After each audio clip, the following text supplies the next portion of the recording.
You're listening to the Podcast Detroit Network. Visit www.podcastdetroit.com for more information.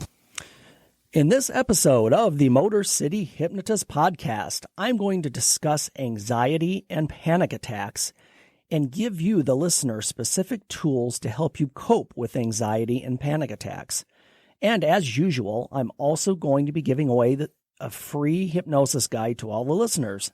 Stay tuned. Your ideas are intriguing to me, and I wish to subscribe to your newsletter.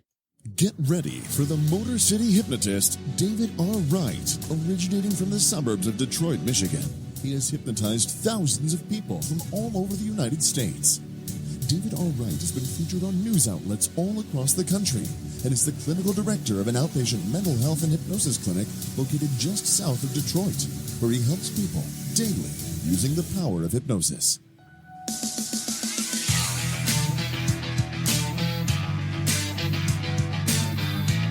Welcome, the Motor City Hypnotist, David R. Wright. What is going on, people? David Wright here, the Motor City Hypnotist, back with another episode of the Motor City Hypnotist podcast. We are here in the Podcast Detroit Northville studios, as usual. Woo-hoo. It's getting to be a habit. Yes, it is. Finally. With me again is my producer, Matt Fox. Hey, happy to be here for you, sir. Awesome. I appreciate the help. Yeah. So let me tell listeners where they can find me. Please. You can find me on my website at motorcityhypnotist.com. On that website, you can also access my store shop page where we have a lot of different products, specifically hypnosis MP3s, ebooks, some other items such as marketing tools, a lot of good stuff there. So take a look at that, and I'm sure you'll find something that you can use. And you can also find me on social media. I'm on Facebook at Motor City Hypnotist, YouTube, Motor City Hypnotist, on Twitter at Motor City Hypno, and also on Instagram, Motor City Hypno.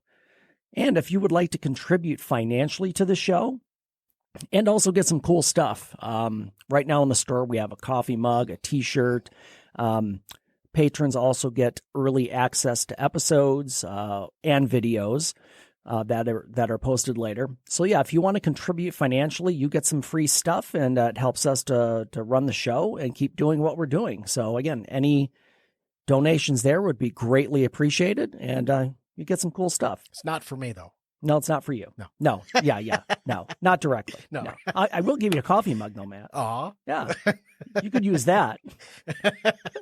I can always use more coffee. Use that for your man cave show or the bourbon show. You know, the man cave happy hour. You know what? That's not coffee in my coffee mug. I didn't expect so.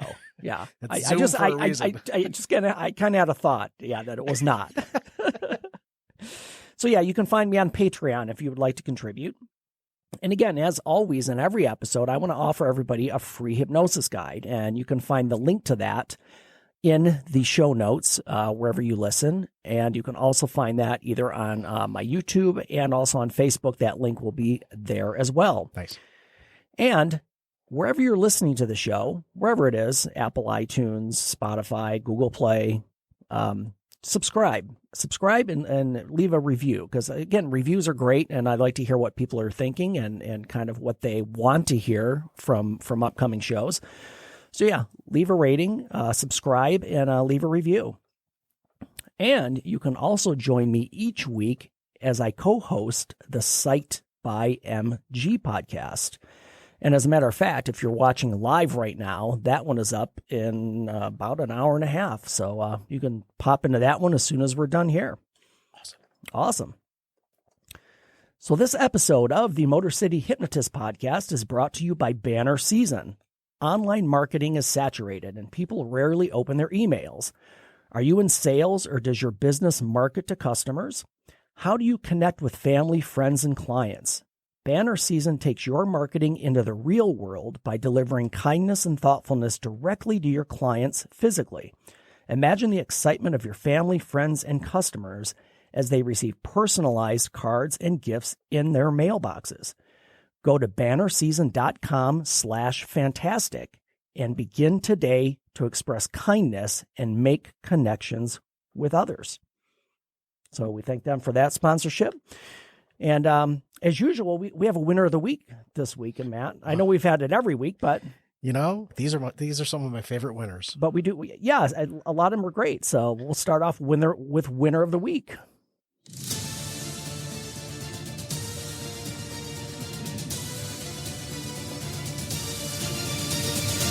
That's how winning is done.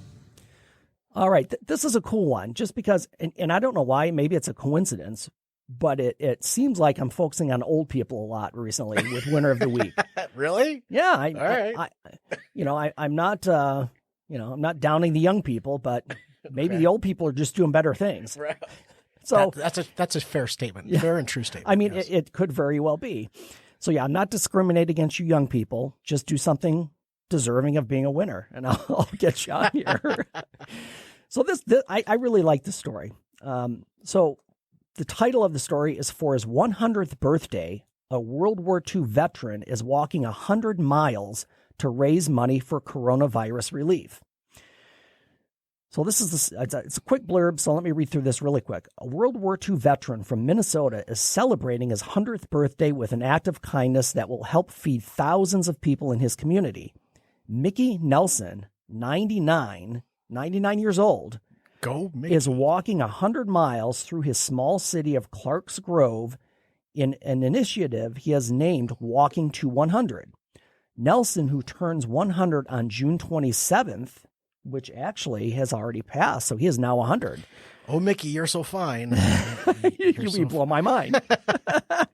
Said he was inspired to walk to raise money for coronavirus relief after reading the story on war veteran Tom Moore, who raised more than $37.4 million by walking 100 laps around his garden. Instead of walking laps, Nelson is walking miles to mark his 100th birthday. Since beginning his walk in May, Nelson has raised over $42,000, all which go to the Salvation Army's feeding and emergency programs. Amazing. Here's a quote from Mickey. During the years of the Depression, they had soup lines and other ways for people to get food, and that stood out to me because I've been lucky to always have food on the table, Nelson told CNN. So Mickey Nelson, that is definitely our winner of the week. Well done, Mickey.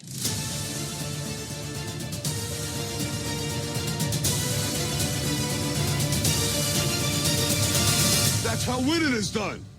That's right. Mickey is definitely a winner. That's for sure. Fantastic. So today, folks, we're going to be talking about something that I think everyone has dealt with at one time or another, and probably to differing degrees, but we're talking about anxiety and panic attacks. I know myself. I can admit I've dealt with anxiety, and sometimes it has affected me the way I think. Sometimes I can't sleep. So I think this has affected a lot of people. And the big thing I want to say is that it's a fairly common thing, but I'm in no way minimizing it. But what I want you to know is that many people deal with this. So it's not anything to be ashamed of or be embarrassed to talk about, because again, I think everyone deals with it. And when we get into this, you're going to know that you're not alone. So let me give you just a few statistics on anxiety. Anxiety disorders are the most common mental disorders in the U.S., affecting 40 million adults in the United States age 18 and older, or 18.1% of the population every year. Anxiety disorders are highly treatable, yet only 36.9% of those suffering receive treatment. People with an anxiety disorder are 3 to 5 times more likely to go to the doctor and 6 times more likely to be hospitalized than those who do not suffer from anxiety disorders.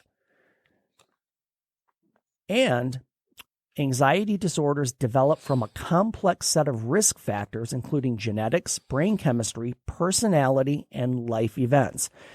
Now that fourth one, those are just some facts just to kind of take in and kind of just think about those.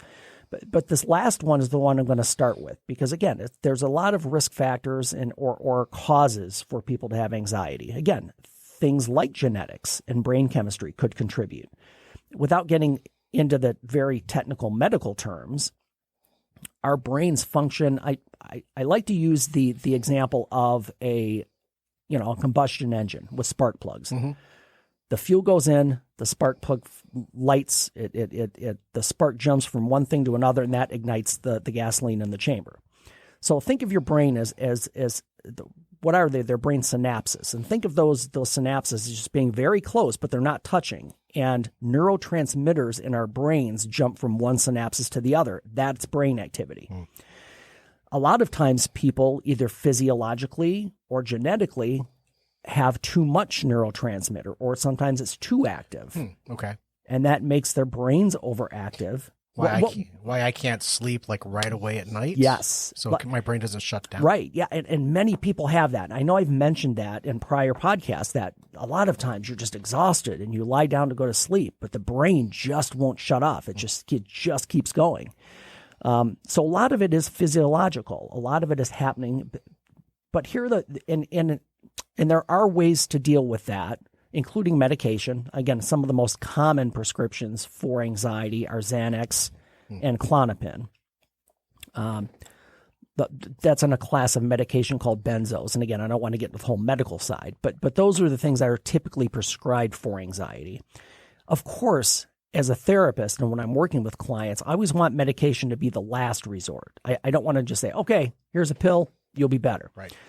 Because, and I'll be honest, over 29 years, most of the time we can deal with depression without using medication. Again, if you follow the steps and information that I give you. And then the other ones, the other two things in that last fact that I mentioned were personality and life events. And I think these are the biggest contributors to anxiety. People who are type A personalities or driven, or they're always working stuff out in their brain. I like to call them thinkers. And that's not necessarily a bad thing.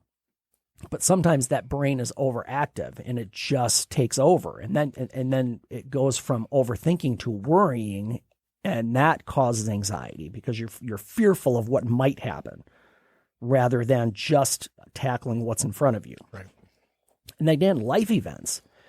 If you have I'm sure. Okay, so I'll bring up a personal example, and this does cause me a little bit of anxiety. I have a son who just graduated high school. He is going to school in the fall at Wayne State University. So part of me, if I sat back and I'm kind of realistic about it, knows that he's going to go there to Wayne State for classes. And with the whole COVID thing, and I'm not being overreactive, but it's in the back of my mind that, I wonder how many people he's going to come in contact with. Right. And it's a concern, but when it becomes anxiety is when it just overtakes me. And if I focus on that and I can't get it out of my head, that turns into anxiety. And that happens to a lot of people regarding life events or situations.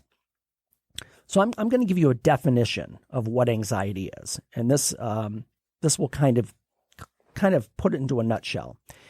Anxiety is defined as a state of apprehension or fear resulting from the anticipation of a real or imagined threat, event, or situation. It's one of the most common human emotions experienced by people at some point in their lives. However, most people who have never experienced panic attacks or extreme anxiety fail to realize the terrifying nature of the experience. And we're going to hit on a couple of statements in there. The first thing is anxiety is a response to a danger or threat. I'm sure we've all heard the fight or flight response. Very much so, yes. That is driven. That's a protection. That's something that's innate in humans to protect them. And this goes back to cavemen days. You need some sort of anxiety to protect yourself. So if I were going to go out and walking somewhere, and I was going to cross a 5-lane highway, I'm of course going to be a bit anxious because it makes me aware. It makes me aware of my surroundings. Because if I didn't have any anxiety, I would just blindly walk out there without thinking about anything. Right. So you have to have a level of anxiety because, again, that's what protects you.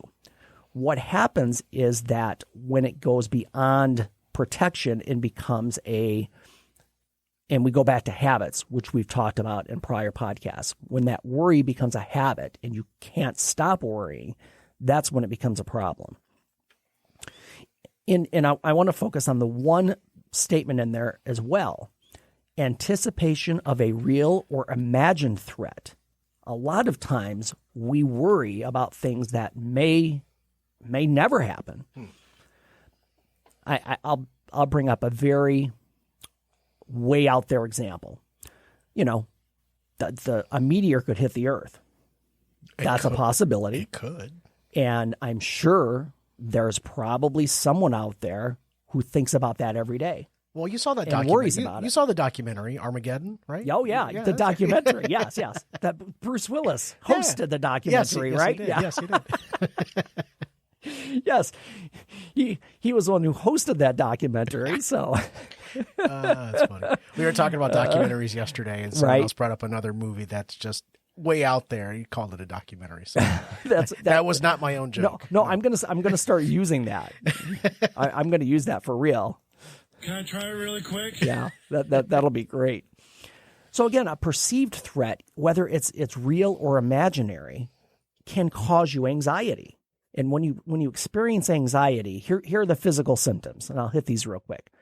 Increased adrenaline, increased heart rate, shortness of breath, sweating, feeling dizzy or unstable. These are all physical symptoms that happen when you have extreme anxiety or a panic attack. And I'm going to use those interchangeably for the sake of this podcast, because a panic attack is extreme anxiety. And if you think about this, and I'm going to make this point now before we get into the mental symptoms, increased adrenaline, increased heart rate, shortness of breath, sweating, feeling dizzy or unstable. Those sound scary when I read them, right? But when do you experience these symptoms, these physical symptoms? Can I share? Yes, please. All right, so tell me when.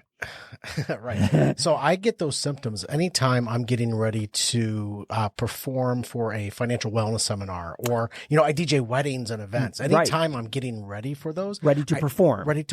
Yes. I start to feel a little bit of that sweaty, that anxiety. Yes. I start to get nervous. Yes. But I use that energy, that nervous energy, to do better when I am performing. And that's a great one to bring up, Matt, because a lot of people have one of the biggest phobias in the world is fear of speaking in public. Sure. And there's a reason, because it's a scary thing. Boy, that escalated quickly. But it's a fear of people to be in front and have to perform or talk to people. So that is a level of anxiety that you feel. Now, because I'm a performer as well, and I can relate to this, I do get that. Well, I call it nervous energy. Right. Butterflies in the stomach. Yes, butterflies in the stomach. And again, instead of me, because a lot of people will freeze in those situations, or they'll just totally just shut down. And yeah, I'm sure there are plenty of examples of that out on YouTube somewhere, but like comics bombing or things like that. Right. But for me, I use it the same way you do. I kind of use it as an energy, or as like something to drive me. And sometimes I have to pull back on that, because I can go too much. I'll let it go too much, and I can be really aggressive. Not physically, but just personality wise, a little too aggressive. Yeah, exactly. Yeah. I've never punched anyone, that you know of. That I know of. Stop it. So, but I'm going to repeat these symptoms again, and I'm going to tell you when you feel this in another situation. Increased adrenaline, increased heart rate, shortness of breath, sweating, feeling dizzy or unstable. We feel all of those things when we work out. True.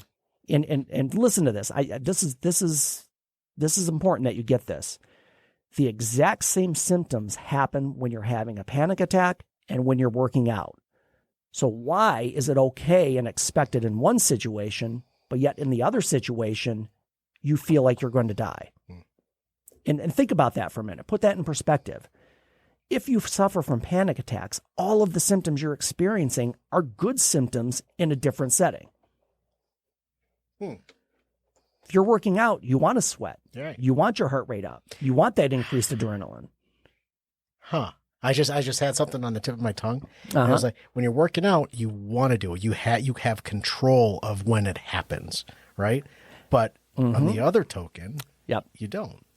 And that's a great point, because when you feel like you're not in charge of it, that's when it becomes scary. And that's what brings on these mental symptoms that happen during a panic attack. Nice segue.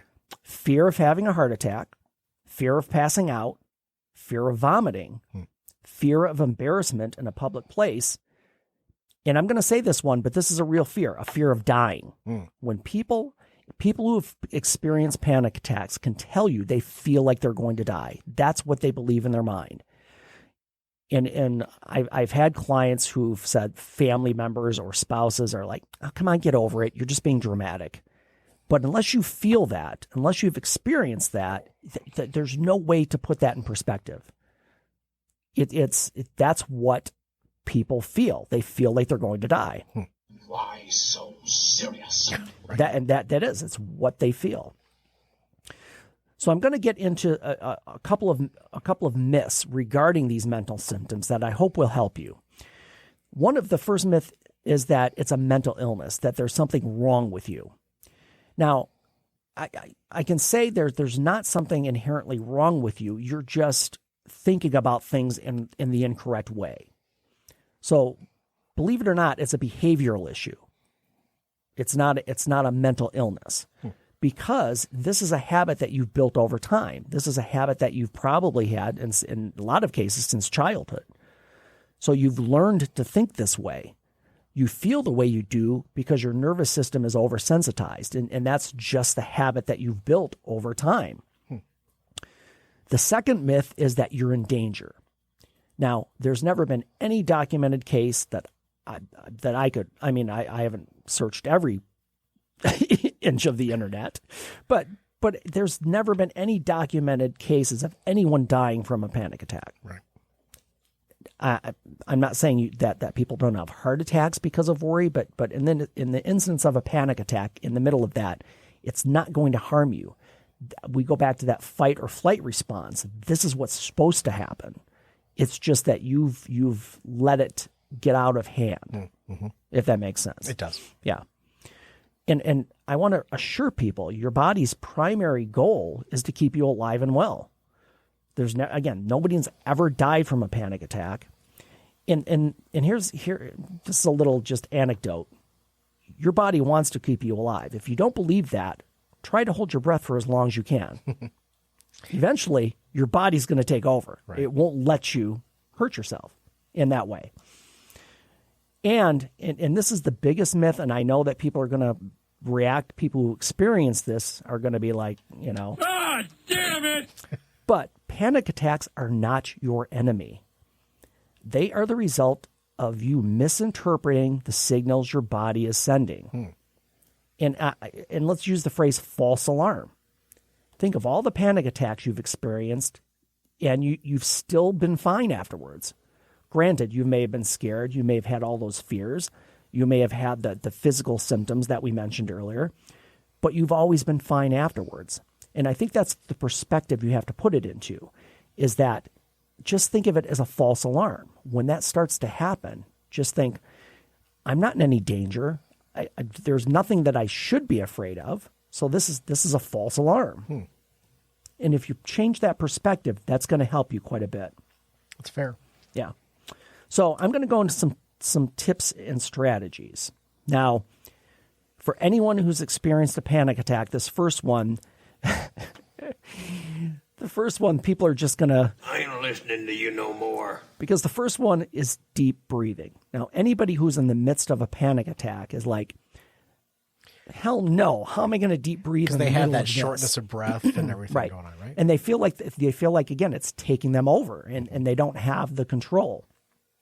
So when I say deep breathing, anybody who's been in the midst of an anxiety or panic attack can tell you that's the last thing they're able to do. Okay. Now, if you can, definitely it's going to help you. The other suggestion is refocusing your mind. If you can take your mind out of that situation and focus on something pleasant or something that that makes you feel good, that is definitely going to help. But again, in the midst of a panic attack, it's like somebody who's, and I'll put it in a different context. It's like somebody who's in a fit of rage. Afterwards, they're like, wow, I was just seeing red. Right. That your mind was just so focused on something you couldn't refocus it. And the third strategy is removing yourself from the situation. Now, that's certainly possible in some instances, but let's say, for example, you're having, I just saw a story and I was going to put it, and I may put it in the show notes anyway. Mm-hmm. There's a gentleman who was a news anchor. He had a panic attack on air on live TV. Wow. And there was no escape for him. No. He was there. He couldn't just run away. So in a way, he did remove himself because he just stopped and somebody else just took, Right. They went to another anchor. But he admitted afterwards, and even watching it, you couldn't really tell. I mean, I'm looking, it just looked like he was, like maybe he was out of breath a little bit or was just, nervous. Or thinking. Yeah. But he just had to stop. So, but my point with all of those things is once you're in the midst of it, these things are going to be very difficult to implement. Constantly fighting your feelings is not going to work. And I know I don't want to run out of time, but I want to get into this next section real quickly. There's a gentleman called Barry McDonough. He's one of the leading experts regarding anxiety and panic attacks. His approach is a little bit counterintuitive, and I like using this when I can. So his method or his suggestion is when you begin to feel that panic attack begin, let it happen. Don't try to fight it because you're expending energy. It's like fighting it will make it worse. So let it happen. And when it happens, just count backward from 21 to 0. Just count backward. Whatever that feeling is, just say, you know what? I'm just going to let it happen. I'm not going to try to fight it. I'm not going to try to have that struggle in my head. I'm simply going to count backwards from 21.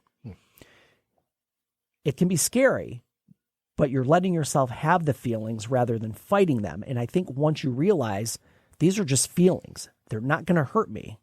And if I just let them happen and I count down from 21 to 0 and realize that I'm fine, you're rewiring the mechanism in your brain. The brain that's saying these feelings aren't going to hurt me. Even though they feel like they are, if you do this, you're just going to learn that it doesn't have an effect on you. Like trying to get the spark plug to throw a different synapse. Is that what you're trying to read? Yeah, it's like there's a term for it, and I'm going to draw a blank right now. Just retraining your brain. There's definitely a term for it. I ain't listening to you. Yeah, no more. I'm not going to come up with it, but I'll come back to that. So anyway, this Barry McDonough again is one of the leading experts, and here's the thing. Once you count from that 21 to 0, let the feelings in. Just let it happen. Whatever it feels like, know that you're going to be okay. Count backwards from 21 to 0. And then once this is passed and once you're back to your normal state, just take 7 minutes and just do some relaxation Then you focus on your deep breathing. Then you focus on the other tips that I gave you, refocusing your mind, removing yourself from a situation. Because now you have control to be able to do it without fighting those feelings. Got it. And again, it does sound counterintuitive, but again, he has done a lot of work, and I really like his program.